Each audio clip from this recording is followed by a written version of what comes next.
Hey, welcome everybody to It Came From GenX. I am Keith Porter alongside my dearest friends in the world and my co-hosts, Michael Skinner and Brian Fisher. We are, oh my gosh, what are you doing? You're scaring the crap out of me, Fish. Just put a cup with some kind of skull up to the screen. It's a skull and crossbones with a beard. There you go. Mm-hmm. Welcome to another September edition of It Came From GenX, the show about life, particularly world news, pop culture, music, and sports through the eyes of Gen Xers. We like to talk about the way we see things, the way we grew up, a little nostalgia, a little bit of history, and of course, the dichotomy between us and millennials, Gen Zs, and we also talk maybe a little bit about things, baby boomers. They might look at us a little bit different, you know. So we hope you enjoy the show. We appreciate you, all you wonderful people in Germany, all you wonderful people in Ireland who've been listening to the show. Yep. And we say welcome, welcome, welcome. Fish, what is happening, my man? Guten Tag. So, so some of those folks, baby boomers, might be looking at you a certain way as well. Thank you. Hey, I'm booming with the babies. Thank you very much. So I'm doing you well. You couldn't wait, right? You had to get that in right off the rip.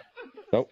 And again, these are, I want to be clear, sweet ladies. We are not, listen, if you're an older person dating and you're trying to, I'm not making fun of you, okay? It's amusing to us that Keith is being hit on by seniors. That's it. Nothing wrong with it. It's just amusing. Now, that's lovely. All I mean by the lovely ladies. Very, very honest, straightforward. It's really quite beautiful. Some of the texts that things that Keith has shared with us, what some folks are looking for. It's very, very sweet. So that you get some insight, you know. Yeah, it really is. It really is. Anyhow, as you guys know, I was adopted, and my biological name was Hogan, which is Irish. So I have the clover hat today. I did the 23andMe. For the DNA. I don't know if you guys have done that or if you've heard of that before. You send in your saliva and you get results for your DNA. And over time, the results can change as they build data, right? So, okay. Makes sense. When I first got it back, I was over half British Irish. Of course, I guess it makes sense because my biological last name was indeed Irish, my biological mother. But it's changed now. So now I'm over half German and French, mainly German. Okay, so ironically, we've noticed, as you just pointed out, Keith, we see some clicks and a couple listens in German. Yeah. And yesterday, Allie and I went. My girlfriend went to the Oktoberfest locally in Brimfield, in this area, Northeast Ohio. Had a great time. We had authentic German food. They had authentic German Polish type music with the polka and the band, and we had big beers and German beers and all that stuff. It was terrific. So great day yesterday. That's good. So I did newfound that DNA German thing. Roots. Go ahead, please, Keith. What? I was just going to say I did that whole DNA thing, and I came back and said you're 110% Negro. Stop searching. So I'm good. There you go. There you go. Yeah. Skinner, what's going on, baby? They say 99.9% accuracy. Not with you. That was 100.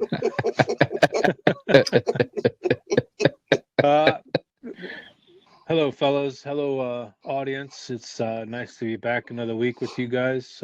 Always cherish this time. A little bit going on with our house, which we talked about in the pre-show. I won't go into it on the show, but prayers are needed for my family. That's for damn sure. But other than that, we're all healthy, doing well. Kids are in school, thriving. The adults. But like I said, with a little scenario we have going on, I do ask prayers unspoken prayers from our Gen X group, and absolutely, the show must go on. Absolutely, brother. Yep. Absolutely. Prayers we all need. Well, it was good to see you. Unfortunately, I spent about a week in bed with a terrible cold. I think I got it from just not sleeping, and my body wore down, and it was pretty bad. Now my mom's suffering from it really bad, but she's a little bit better today. So I am excited about some things happening in my life. and excited to be here. And we got some wonderful stories today. Some of the stories are a little bit heavy on the heart, but nonetheless is what we do here. And before we get into those, Fish, tell them where they can find the show. Thank you. So real quick here, you might be listening to us on WMVU.org, Global Internet Radio, Mondays from 7 to 8 p.m. Eastern Time. You can listen to us whenever you want to on demand on your favorite podcast platforms, Apple Podcasts, Google Podcasts, Spotify, and more. Wherever you listen, we appreciate giving us a subscribe. So as we publish new episodes, they will pop up in your feed for you. If you're listening on Apple, rate and review the show. Helps others find us. We are on many social media platforms: Facebook, YouTube, Twitter, Instagram, TikTok. You may find links to all those platforms in two main places. Our Linktree account, just Google Linktree, It Came From GenX, and our Linktree profile page will come up, nothing to log into. Just simply links to those profiles and everything I just mentioned to you. And the main one now is our new website. It came from GenX, all one word, .wordpress, one word, .com. So came from GenX.wordpress.com. All show information is there, all links. We post links to all new videos and podcast episodes, promos, stuff like that. And that website will continue to grow as it evolves over time. So we give us a like, subscribe, a share if you like our stuff. We appreciate your support. Thank you. Yes, we do. Thank you, Fish. Friday, I did get some unfortunate news. And unfortunate is not a good way to put it. Actually, heartbreaking news. A dear friend of mine who at a time was closer to me than my own brother passed away. Young man, too. He was a little bit younger than me. And he was a member of my church for a while. And he was a lot bigger than me, but he called me big brother. I called him little brother. He went by the name of Prophecy. And some people might know that name. He was an MMA fighter, very good. He was a bodybuilder. He was a bouncer at some of the local area establishments. And he's the only man I ever cried over. That's how close we were. He had to go away, spend about a year in jail. And I drove him to turn himself in. And I cried because I love this guy so much. We were so close at one point. And it turns out he stopped a fight at a bar and got injured in that fight.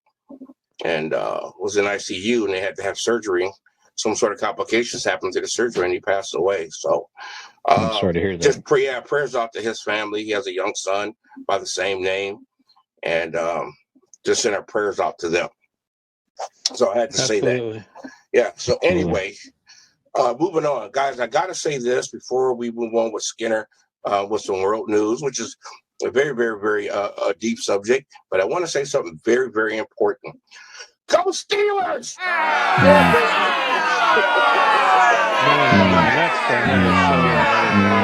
right, okay.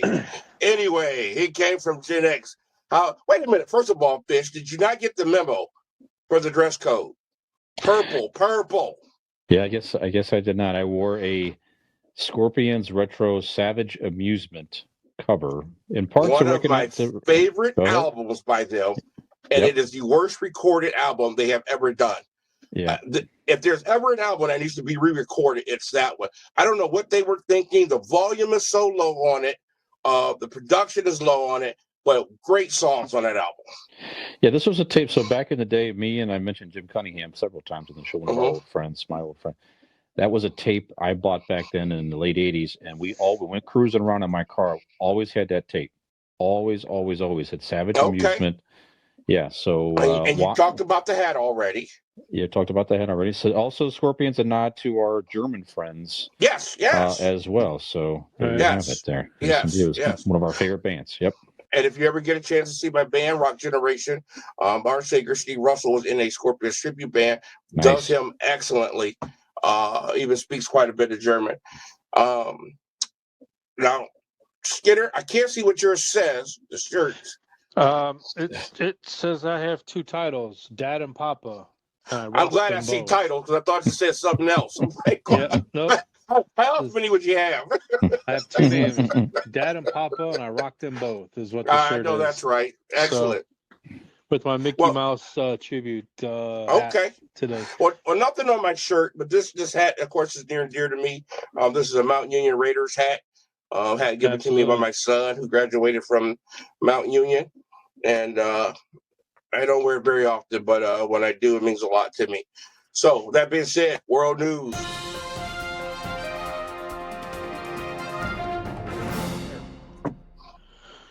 Yes. September 11th, 2001.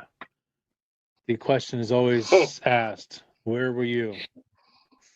And there's a song from Alan Jackson that says, where were you?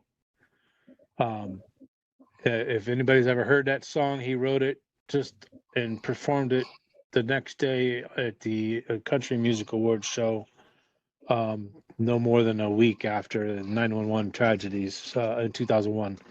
Can I say something? Yeah. Not to try to get too deep here, but I think the question is asked, where were you? Because whoever you were at that moment, that person, when that happened, wherever you were, that's where you left that person. Because I don't think anybody was ever the same after that. No, absolutely not. I don't want to go too deep into it because we could be talking about this subject for this hour and probably three more. I had dropped off Michael at elementary school, and Brianna and Chelsea were in preschool, and they went to a Head Start, so I had to drive them a little ways out from where I lived in Kenmore. I was coming out along the Kenmore Lake Expressway when I was listening to sports radio, and the DJ on the sports radio show said something just hit the trade centers in New York, and I panicked on the highway. I couldn't get home fast enough, and when I got home and saw what was on the news, you're right. My old self was left there on the Kenmore Lake Expressway in Akron, Ohio, at 8:50 or 8:46 in the morning that day, because it's never been the same. So, with that being said, we had the 20-year anniversary this past Saturday. A lot of heavy hearts, a lot of heavy, a lot of everything. A lot of reflection, and I didn't just reflect on that day back in 2001. I reflected, and I did a lot of that on Saturdays, where we've come since 2001, where we are today. Where we are today and where we're at in 2001 seems like eternities. This country, this nation, and I don't want to get too much political into this, but this nation, this country needs to get back to September 12th, 2001. This nation needs to get back to where we were then, picking ourselves up, dusting ourselves off, and kicking ass. And I'm not just talking about in war. I'm not talking about fighting. I'm talking about kicking ass, looking up for other people, and doing what needs to be done to not only survive, but to prosper. And that's been lost. That's been lost over these years. You can pinpoint it. One's going to say it's the Democrat. The other one's going to say it's the Republican. The other one's going to say it's this. One's going to say it's that. It don't matter if they're black, white, purple, green, or blue, whether they're Republicans, independents, or Democrats. Everybody's at fault where we're at today. Thank you. I'm getting a little pissed off about it, and I apologize, and I'm going to go ahead and back off and listen to you guys talk, but 911 hurt me badly. As a military veteran, I just had retired out of the military, and I actually placed a call the next day on 9/12/2001. They did not want me because I don't say they didn't want me, but there was too much for me to get back into the military at that time that I could not do what I had a calling for all those years. So 911 is a really touchy, heavy, dark, deep thing for me. And then to hear Afghanistan we pulled out of Afghanistan in August, add that to the mix, and it's just Yeah.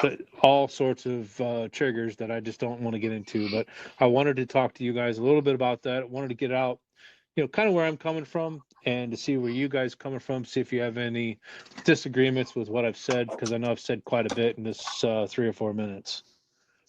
Wow. Fish? Well, I remember that day I was getting my very young daughter. This is so she turns 21 tomorrow. Actually, her 21st birthday is tomorrow. Oh, it's great. Yeah, so she was just a little teeny baby in a stroller, and we were getting ready. My parents were picking me up to go take her to the Cleveland Zoo, and I was getting ready to leave, and I just happened to have the TV on, and I saw that plane hit. And at first, it's like, wow, you think it's a terrible, terrible accident. And then as we were driving to this, then things transpired. And it just definitely was I'm sure we all felt that way with young children. It's like, what kind of world now are our poor kids coming into where, something like this can happen? It was a very strange day. Went to the zoo and they were closed, and, which is so surprised. And then we had just kind of stopped and had dinner and talked, my parents and I, with the little baby Peyton. And what you said is very impactful, Skinner. So yeah, at the you're right. It was a terrible, terrible tragedy, and it seemed like it took that way to feel unified there for a while and patriotic, and there was all kinds of all the death and destruction of things that came out of that. If there was anything positive, maybe that was it. And you're right. And it's 20 years later, it is, we're a very broken country in many respects. Like you say, it seems difficult for our leaders on both sides of the house to come together and unify to do some good things for the country. And like you say, you could go in arguments of whose fault it is, whatever. But you're right. I tend to feel the same way. It's just that, to me, it feels like people it's more about just keeping power and votes versus trying to come together and do some good for the country. What's quote unquote good? Certainly, everybody has their own opinion on what's good or bad for the country. I get it. But yeah, it's definitely a different time today than it was back then. So I don't know. So like I said, I share a lot of your sentiments. Keith, what do you think? Where were you, and what do you think about everything? Okay, before I answer that, folks, in the pre-production meeting that we have before the show starts, we go around and ask each other about what stories do we have. And when we asked Skinner, he said, I got one thing to say. He goes 911. And that's enough. That's it. And Fish and I immediately knew what he was saying. And that's because you could talk about this, our 3-hour show wouldn't be enough. There's so many angles to address this. Skinner alluded that he wanted to get political about it. We could talk about it politically. We could talk about it economically. We could talk about a conspiracy theory. We could talk about all these different angles you can talk about. We wouldn't be able to cover on this show. So with that being said, I'm not going to take any of those positions. But I would like to say this. When you said we need to get back to September 12th, 2001. And some of the reasons that you said, I totally agree with. But I felt you left out some important ones, Skinner. The other thing that I felt that we had in 2012 was, whether it was phony to some, whether it was emotions of the moment, but there was a sense of unity. When people's eyes were open and they realized all this hatred and arguing and fighting over you don't look like me, or you don't worship like me, or you don't vote like me, all that got washed away. None of it mattered. Yeah, none of it mattered. And I think a sense of really what it meant to be an American was in the air. I never felt such brotherhood and unity with my sisters out in public, of every race, color, creed, or whatever, as we did at that moment.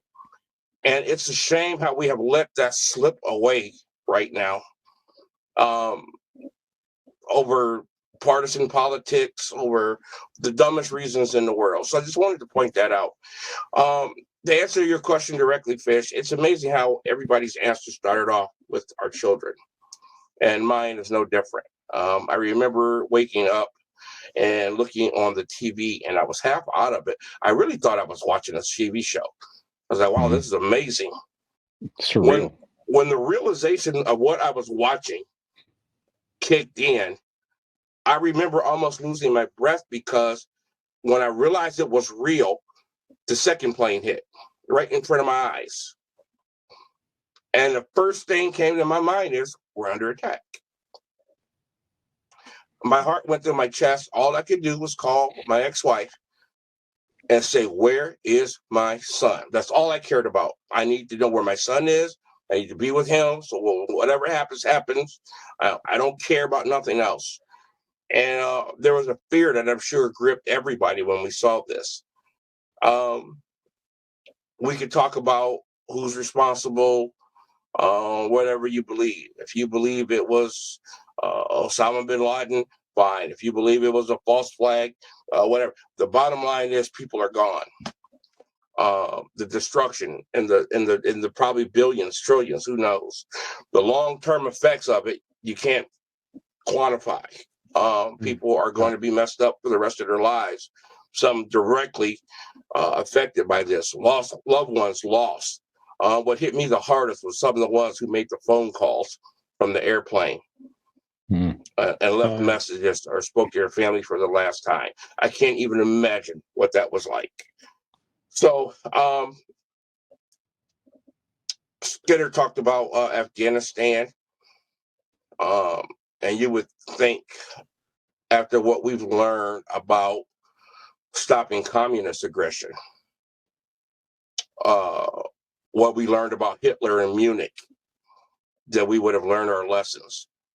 And it seems like history is about to repeat itself again, with the Taliban establishing a foothold in Afghanistan. I hope not, but God bless America. Yeah. I'll add too, guys, just from 60 Minutes this past Sunday, did a beautiful piece on the New York Fire Department. Some of the folks that were there that lived through it, some family members who had folks that they lost. It's a really beautiful piece. So it's recommended go check that out if it's of interest to you. You can see it online or go back and listen to a podcast version of whatever. But just I listened to that today while I was working, and I had to pause several times and just stop everything I was doing and just listen for a little bit, listen to some of these folks talk about it and reflect on it, and just kind of, one lady was pleading, don't forget this, don't make us just a page in a history book. Really remember this, and what the sacrifices were by many brave people, and not even the word. Think of the right. firemen and the police officers, Absolutely. and the first responders that walked in buildings knowing they were going to drop on their head. I mean, come on, man. Yeah, pretty amazing. And Yeah. that all that was definitely a tribute to the American spirit. While they were just people just went in there knowing they may not come out, just to try to help other people. It's really extraordinary. Yeah, so real heroes right there. And that's when I get upset when I hear about some football player, basketball player, or whatever, crying because they got 30 million instead of 35 million, and talking about what they deserve. Stop. Okay, stop. Really? Okay. Right. Yeah. You're talking about don't forget real quick, and we can move on. Miss Marcy, she came in. I had the news on. She's like, "What are you watching?" I'm like, "I'm watching 9/11 Memorial," and she had turned around and walked away. It's not because she wants to remember or because she's forgotten. Let me rephrase. It's not because she's forgotten what happened in 9/11. It's because she's trying not to remember how she felt 20 years ago. And that's really difficult for anybody to fathom. You're talking about Peyton. She was 11 years or 11 months, 29 days, and however many hours old when that happened. My Madison, my fourth child, she was born 3 days later on 9/14. Her birthday is the same day as Peyton. She was born in 2001. So 9/11 happened on a Tuesday morning. Madison was born on Friday. I remember saying, Facebook didn't exist and the internet really didn't exist back then. It did, but I remember saying to people, we had something bright happen in our lives to overshadow the tragedy and the darkness that we've been going through this week when Madison was born. But with that being said, Marcy made a point to me. She said, I don't ever want to remember how I felt that day because I was so angry, disturbed, upset, hurt, all Scared. the scared. I Yeah, mean, the scared was unknown. probably Sure. the number one emotion out of all of us, Sure. including those first responders that were And I think, there. Skinner, would it be fair to say that we can kind of attach that feeling as to the recent um, COVID scares that we've had, even it's still going on, especially when the quarantine happened. There was so much unknown and so much fear. And you knew at 9/11 the world was changed forever. We know now that the world has certainly changed forever since COVID has reared its ugly head. But I find the feelings quite similar. And I hear different stories of how different people had to cope. So everybody wasn't like, us. Everybody didn't have a family or whatever. Some people were in some really bad situations during the quarantine. Unbelievable. My heart goes out to those who were in nursing homes or places like that who frequently got visitors and, cut off from the rest of the world. Some states is still going on. And I think the feeling is quite similar to what we felt when that horrible day of 9/11. So thanks a lot, Skinner. What a heck of a story. All right. Well, let's light things up a little bit and get on with some pop culture.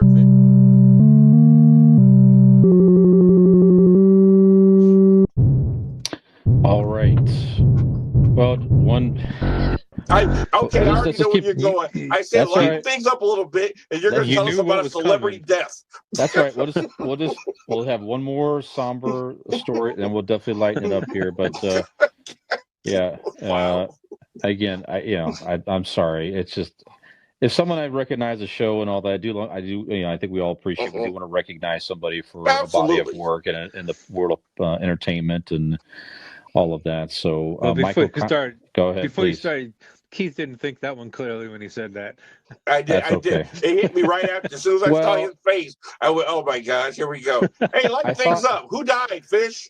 I'm like we could start with something more lively, then I'm gonna come back to a death anyway. So may as well No, let's just get out of the way. yeah.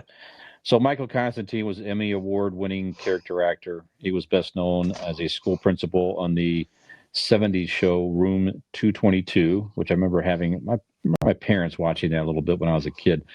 And 30 years later, as the patriarch in My Big Fat Greek Wedding, he passed away a few days ago at the age 94. So long life. I couldn't quite place him, but I saw the picture. I definitely recognize him on as a character actor in different shows and so forth. So rest in peace, Mr. Constantine. So I know Skinner, you mentioned you liked that movie. You thought he was funny in My Big Fat Greek Wedding.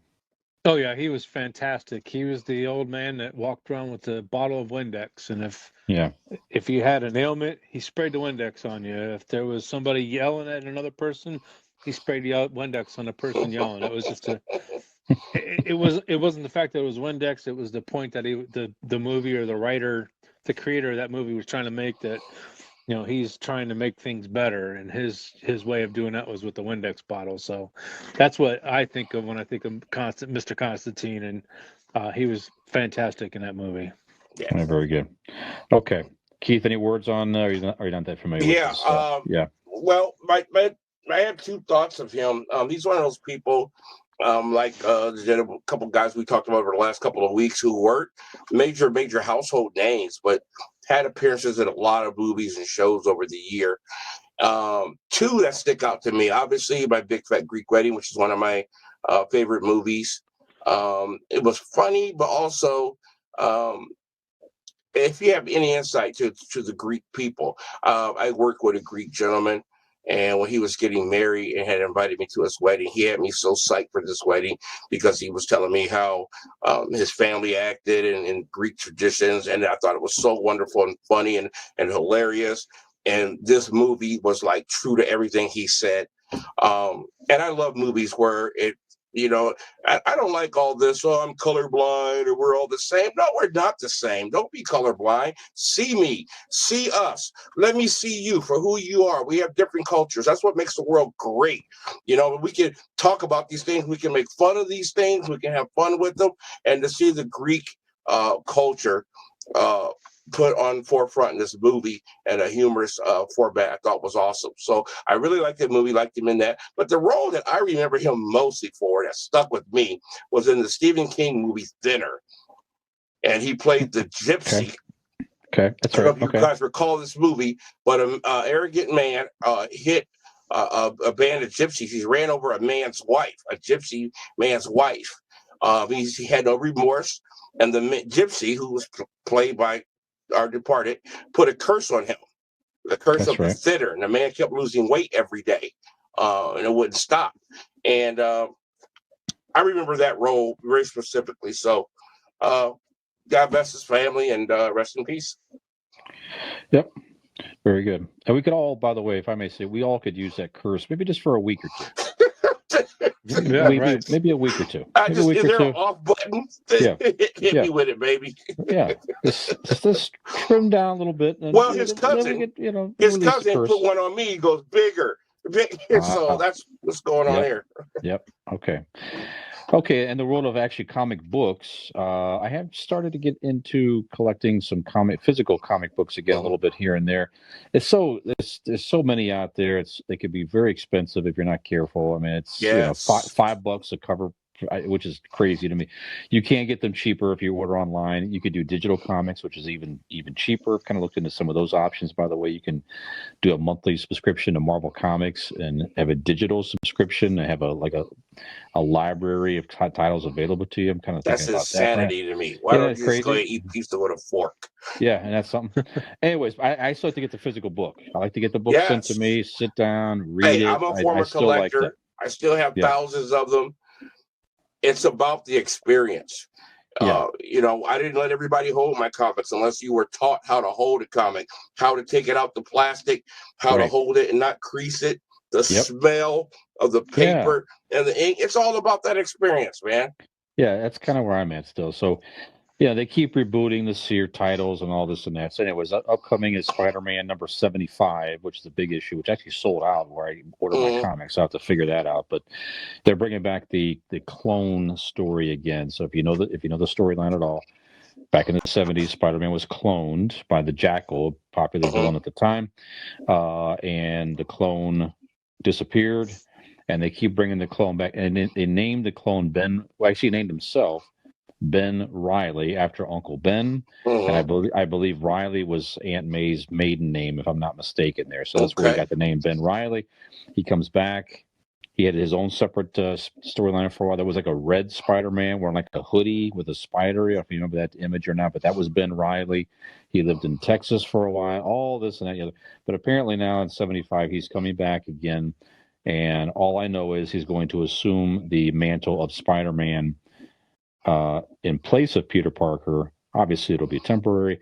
Anyway, Right. I just thought it was an interesting storyline. So if you haven't gotten into the comics lately, it's a very interesting storyline for the Amazing Spider-Man coming up with issue 75 here coming up. I think it comes out in November, if I'm not mistaken.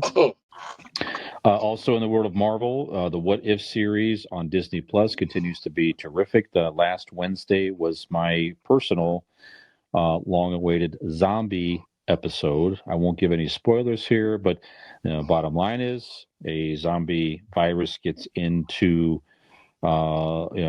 into humans, and then some of the Marvel heroes get infected. And as you might imagine, when a superhero gets infected, it's very, very hard to stop a zombie superhero. So, zombie Iron Man or something like that would be pretty powerful zombie, and infects a lot of the earth. And there are a band of heroes that have survived and are trying to find a cure. So it's a very interesting story. They've had comic book stories for the Marvel Zombies. Go check Well, I'll those tell you out what if we'll you're a do, zombie Fish. fan. Go ahead, please. Since I'm a little bit behind, Uh-huh. then I was sick, and Skinner's a little bit behind with the Shang-Chi. How about next week we review all that? That's fine. Perfect. Yeah. So definitely recommend it. Go check that out. Making some story stories now. The last couple of days here, somebody posed on social media to a McDonald's feed. What is Grimace? So you might know Grimace is that big purple creature in the McDonald's You talking about me? universe. So no one knew what it was. So this manager in Canada came back and responded to this person, and now it's taken off virally. That Grimace is a taste bud. Wow. A taste bud Interesting. walking around. I don't know that it's been confirmed by the official McDonald's corporation, mind you. It could be this guy's opinion, but it's freaking out a lot of people thinking that a portrayal of a taste bud walking around and interacting. And if you think about that, a taste bud would constantly be tasting wherever you are, you're walking around, you would be you step on the ground, would you be tasting the ground? You touch Okay. somebody, would you be? So it's a whole I weird don't thing see with what the big Grimace. deal is. I think Go it's ahead. hilarious. The whole, concept. He's a taste bud. Unfortunately, we can't argue against him because we've never heard any different.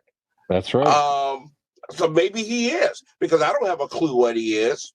All the other characters were definitive, Hamburglar and so on. So I don't know. Maybe he is. I don't know where. Maybe it's because of the source. This guy's a manager. It's not somebody coming from the McDonald's Corporation or something like that. That would have a little bit more,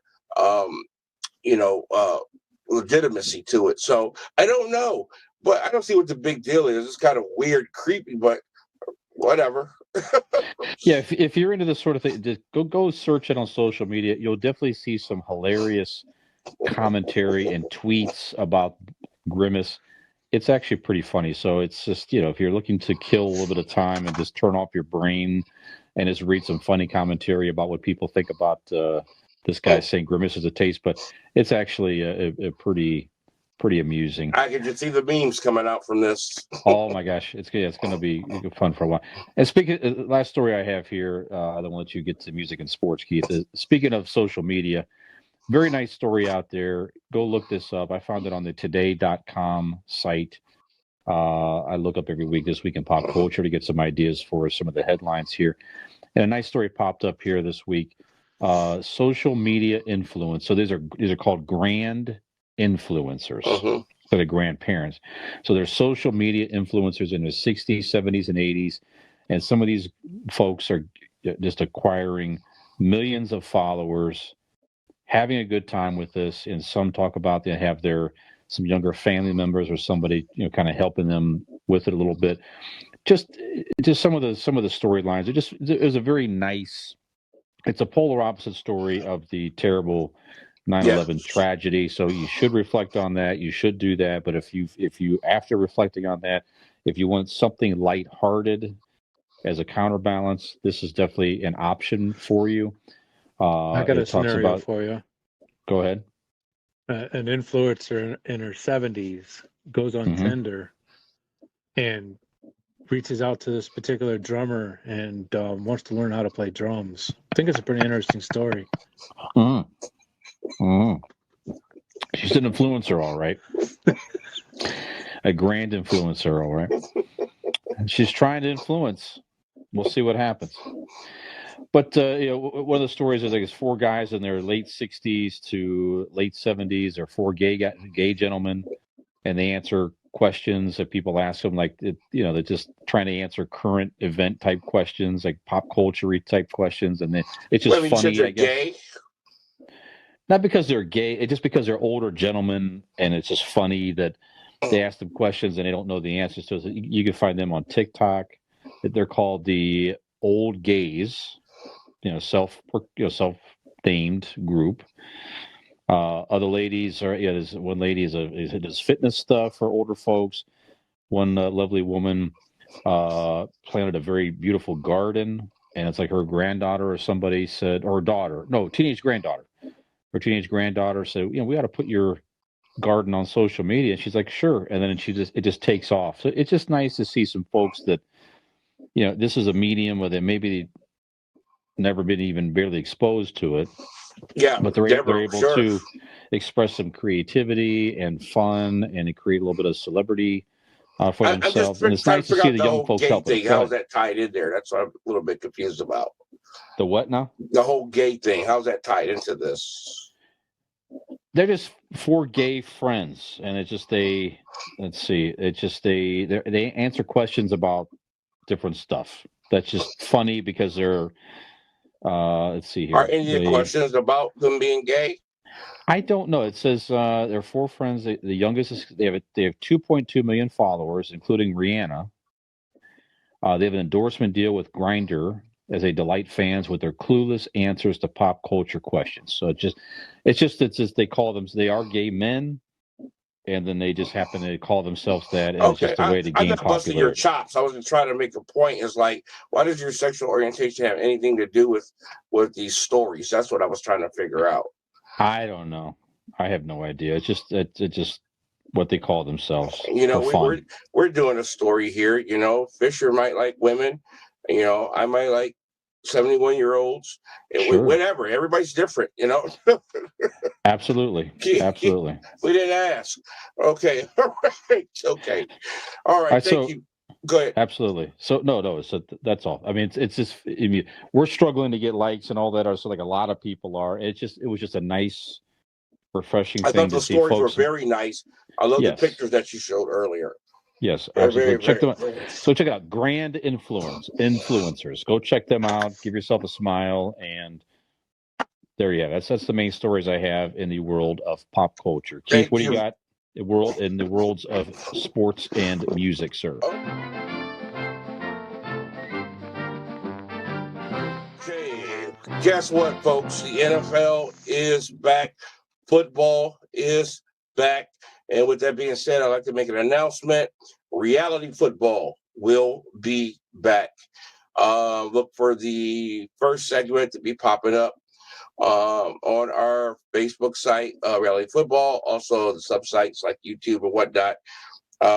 Reality Football, I think it's hashtag Reality Football, if I'm not mistaken.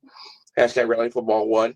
But anyway, the format, of course, not going to be like it has been in the past, but we will be having excerpts for the show popping up on our site. With that being said, the excitement about football being back in America has been welcomed on an unprecedented scale. The fans being back in the stands has been something that has been long overdue. The thing about when we go through these things, we got a taste of it. We talked about 9/11. A lot of events were canceled for a few days. Then we got America back on track. The thing that we cherish in America the most seems to be the American way, our way of living. And somebody might say, well, you know, in the event of tragedy, why is a baseball game or a football game important? Well, it is because screw you. That's how we felt about, you know, those responsible for that bombing. Because screw you. We're going to play football. We're going to play baseball. Well, you are not going to stop us from living the American way. And so that's why these events are important. It's not about football being more important than lives lost or anything like that, but it's about that we are not going to let somebody destroy who we are. And Americans, in the face of this pandemic, have been dying to get back to a sense of normalcy. That feeling of the things that sometimes you might take for granted, like being in a football stand, eating a hot dog, screaming for your favorite team. That was taken away last year. And it was rough to watch a whole football season with empty stands. I watched pro wrestling with empty seats and video screens up everywhere. And it was like, wow, is this what it's coming to?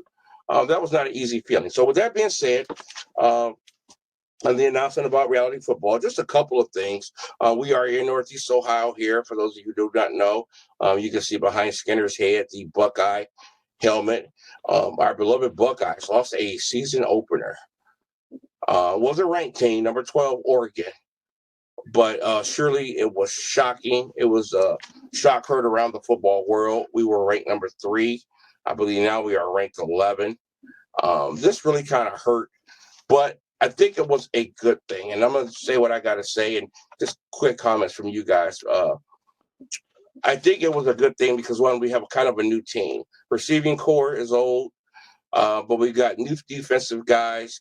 We have a new quarterback, freshman, mind you, and we have a new freshman running back who was going to be sensational.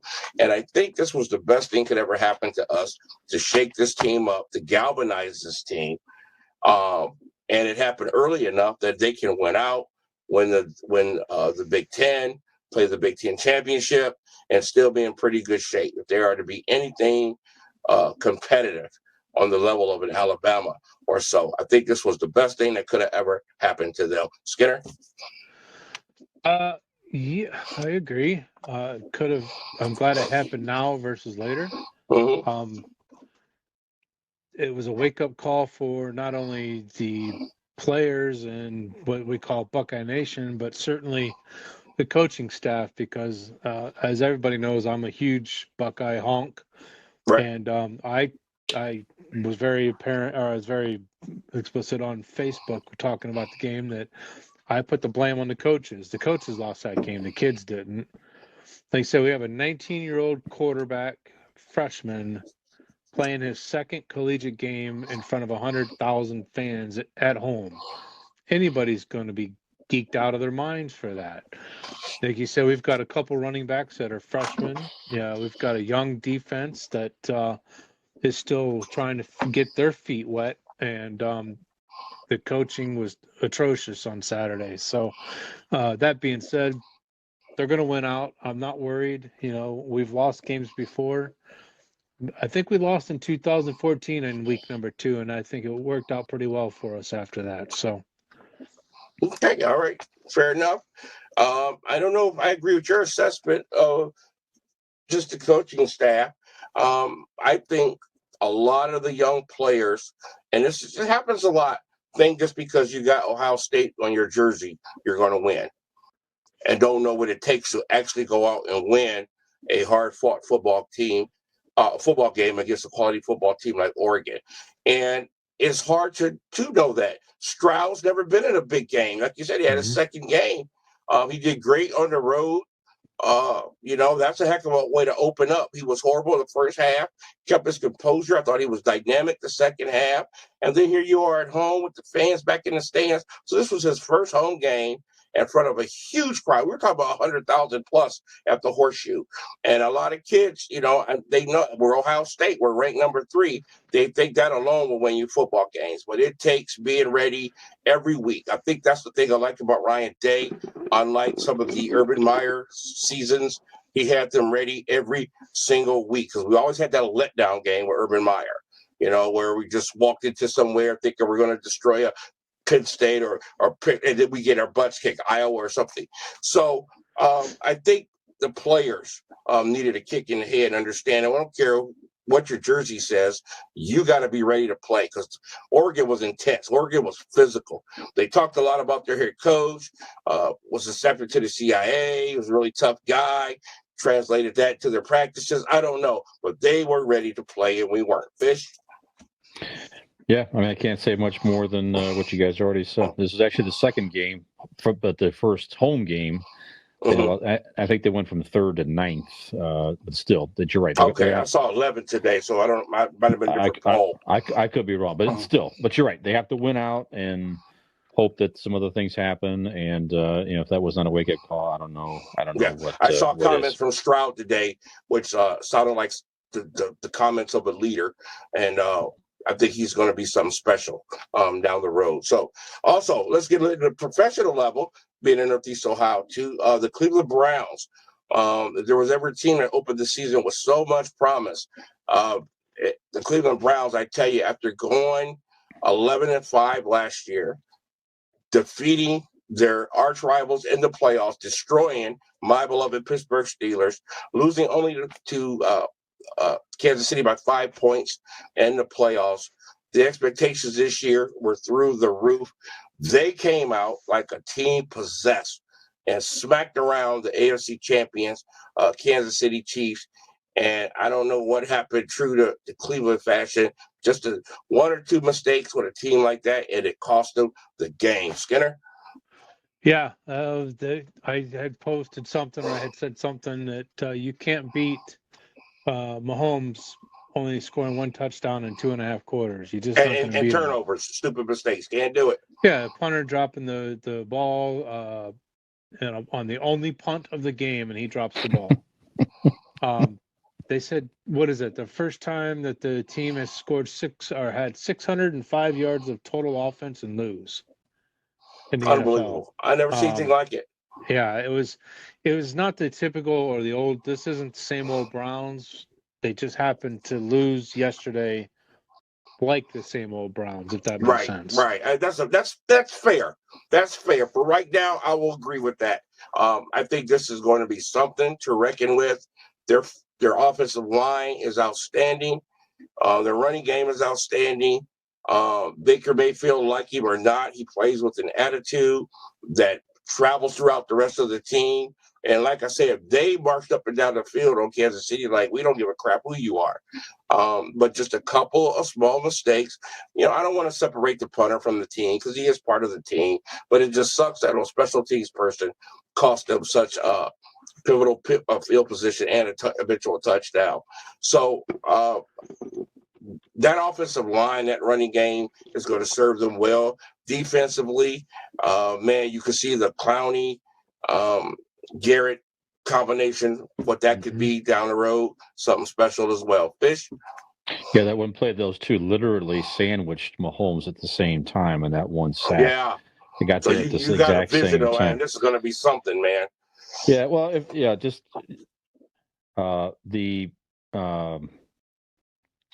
sorry, we lost our that's visuals okay. for Fisher. There he is. I right. literally had to hang up on my mother right there. Bam, decline. Boom. right there on video.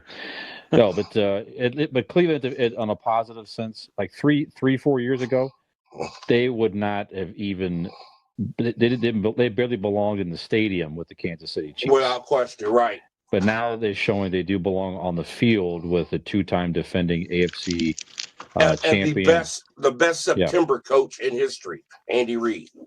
Yeah, right. And Mahomes is undefeated in September. The numbers were just insane. And Cleveland, the numbers on opening day, I don't know if you saw that, it was absolutely they're abysmal. Embarrassing. And if you look at Andy Reid's numbers, even back with Philadelphia in September, just outstanding. Okay, so I wanted to cover the Steelers game. We'll do that with reality football. Because of time, I want to move on to music news. A lot of things going on. Our history and music, this day in music. I'm teaching this in my music class right now, 1960. A lot of people don't know what payola was. Sorry. Okay, thank you. Payola. I asked Fish about it, and he thought it was something that you smoke. He was thinking of peyote. You know where his mind is, folks. I don't know. This day of music, 1960, the Federal Communications Act in the USA was amended to outlaw payments of cash or gifts in exchange for airplay of records. This is significant. Payola was basically record executives walking into DJ booths, paying DJs money to play their records. And because those records got paid, not only did it bring artists to the forefront who might not have ever been heard before, but it pushed artists behind that did not get heard because of this. Unfortunately, that was a lot of Black artists in that list. How could music have possibly been changed if it wasn't for such a thing as payola? Fish? Yeah, it's pretty interesting when you think about it, but it makes a lot of sense, I guess, as far as paying off DJs to play, because obviously that's what you had. You had either what you bought or you had what's on the radio to encourage you to go buy some stuff here. Sure, so, nobody heard Big Mama Thornton's version of Hound Dog, but Elvis recorded it. Oh, Elvis wrote a song, Hound Dog, and it's a big hit. Yep, Skinner. Right. Yeah, I agree. After finding out what actually that was all about, it makes complete sense. You have to. We're in the mindset of the 2000s, but you have to go back to the 50s and 60s and go back to that mindset that they didn't have the technology that we have. Right. You know, they pounded pavement is what we used to call it. Yes, they did. When you need to go look for a job when we were kids, we pounded the pavement. We didn't go online to look for wanted ads Mhm. or we looked in a newspaper. We went door to door saying, "Hey, do you need some work? So you got a job for me?" That's how we paved, you know, we pounded pavement. And that's what these guys did, these artists did back then as well. Yeah. Okay. Mostly the executives are the ones who did it. They had the money. They had somebody they thought could be a star. They bought their airplay is basically what they did. They bought their airplay. Um, Music business is totally different nowadays. It's all about how much you can sell and promote yourself online out of the trunk of your car. And if they see a number that hits a certain goal that they see, if you can sell 10,000, maybe they can sell 100,000. And that's how you get record deals. So, but back then, man, it was really, really something different. A lot of artists got shortchanged because of this. A lot of artists we heard of that we might have never heard of because of this. So it kind of works both ways. All right, guys, this day in music, 1985, MTV Music Awards, Best Group or Vocal, a song that was heard across the world, USA for Africa, We Are the World. This craze, it wasn't the first one. There was Bob Geldof had actually started the Funds for Africa with some of the British artists at first. The Christmas song, Let Them Know It's Christmas Time, was recorded.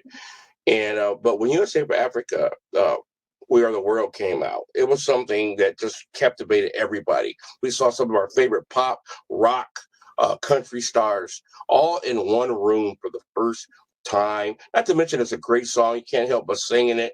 Of course, the great Michael Jackson and producer. Help me out here, guys. Uh, is Billy? Who's the producer? I can't believe I'm drawing a blank here. But I anyway, can't help you. it'll come to me in a second. This was something special to see. Do you guys remember that song? How It Changed the World? Your thoughts, Skinner? You know, it's funny you bringing this up, and maybe that's why this episode was on. I had reruns on earlier today. It's a show called The Goldbergs. It really, I don't know if anybody's heard of that Yeah, show or No, watched it. absolutely. Yeah, I love It's it. an epitome of the '80s, and Yes. this particular episode, they were talking. They had showed the video "We Are the World," and the glimpse of the video that they showed, they had Kenny Rogers, Kenny Loggins, and Billy Joel right next to each other.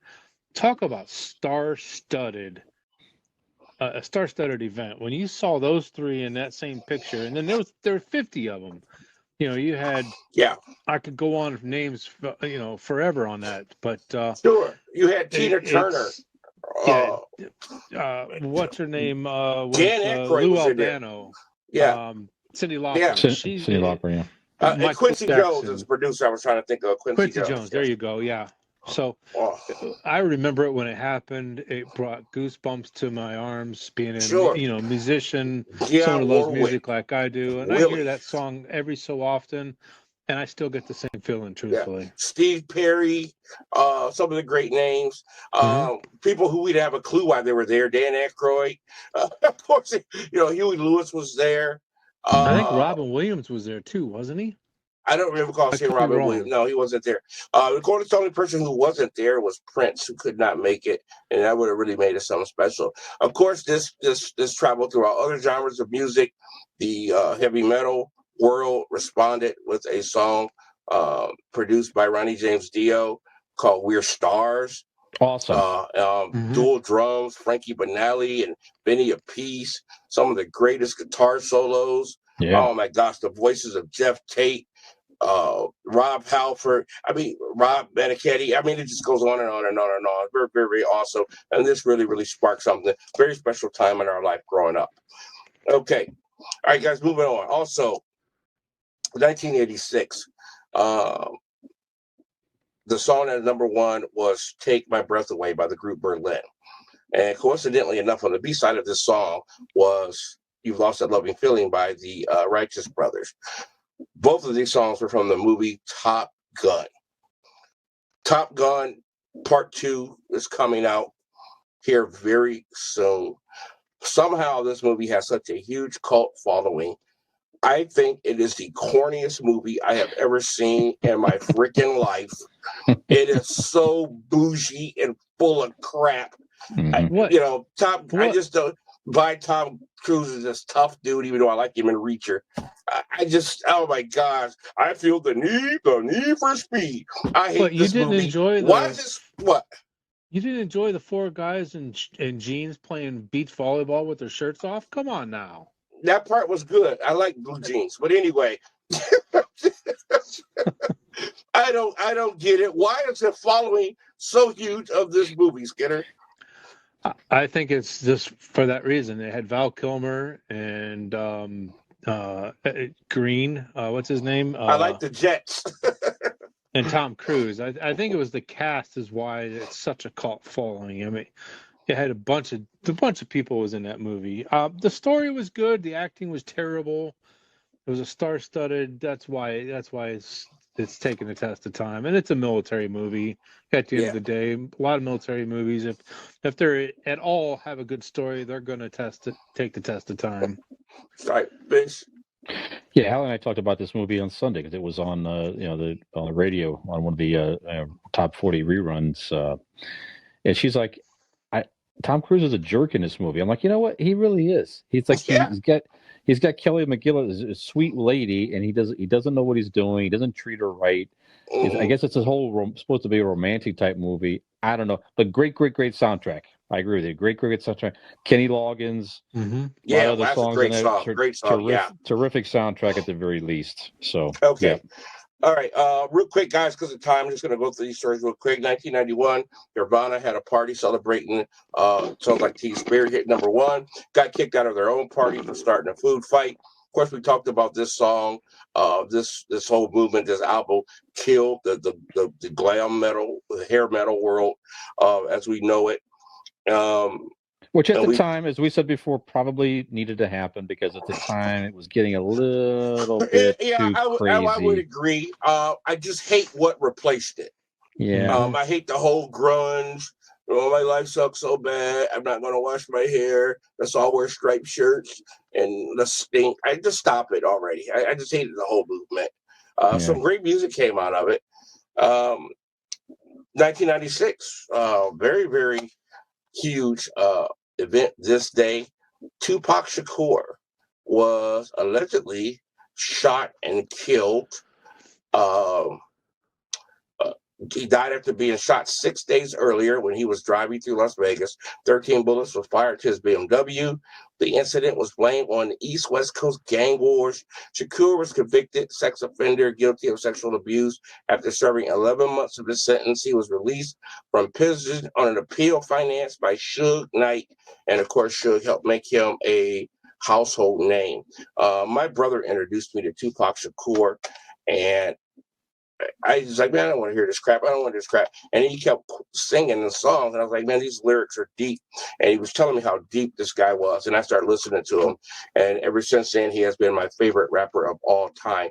I've heard nobody, his lyrics are unbelievable. His lyrics are so deep that, and I believe it's one of the California, I think USC, one of the California colleges has a class on Tupac Shakur's lyrics. Know anything about Tupac? Thoughts of Philly's Fish?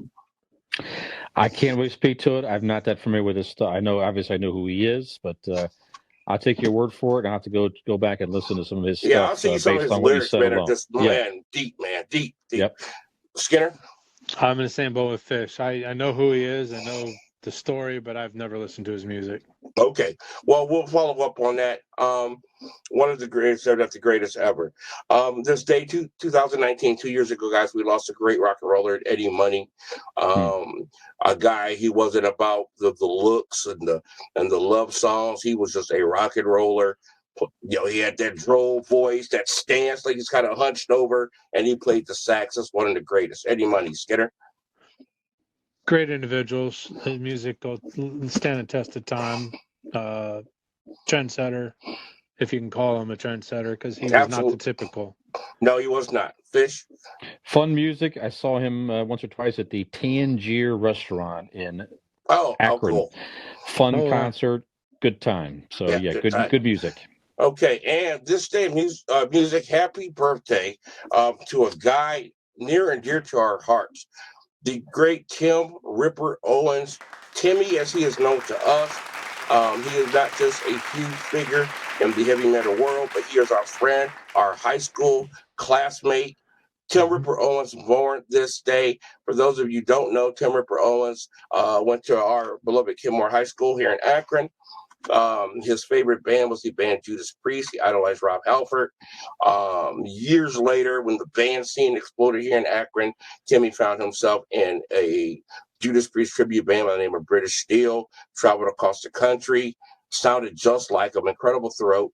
And when Rob Halford left the band, someone sent a tape to Judas Priest. They thought it was a recording. They couldn't believe it. They got a hold of him, flew him overseas.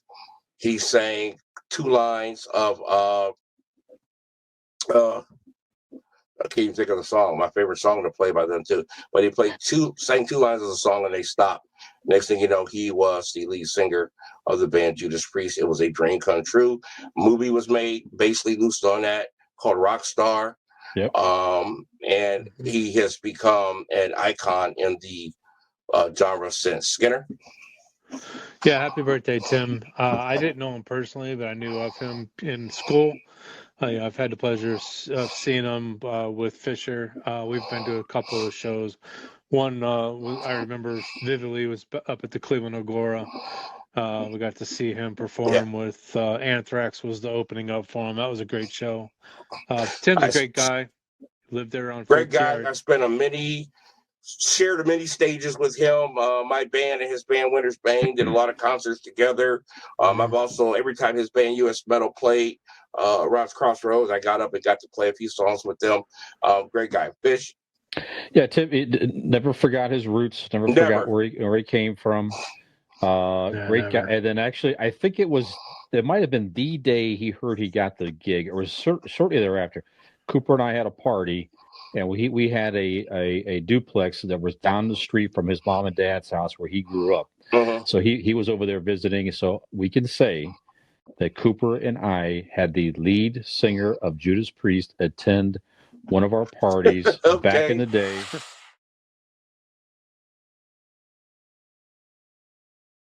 Kenmore, Ohio. But yeah, Tim's a great guy. You walk up to him today, say hello. He will talk to you. Great music. And he's also in that new KK's Priest. Yes. KK Downing. The and video he for that. sang And new for music. anybody Check that who's out. anybody. He sang for him. Yeah, check out that. It's very good stuff there. Yeah. Very wanted. Happy birthday to you, Tim.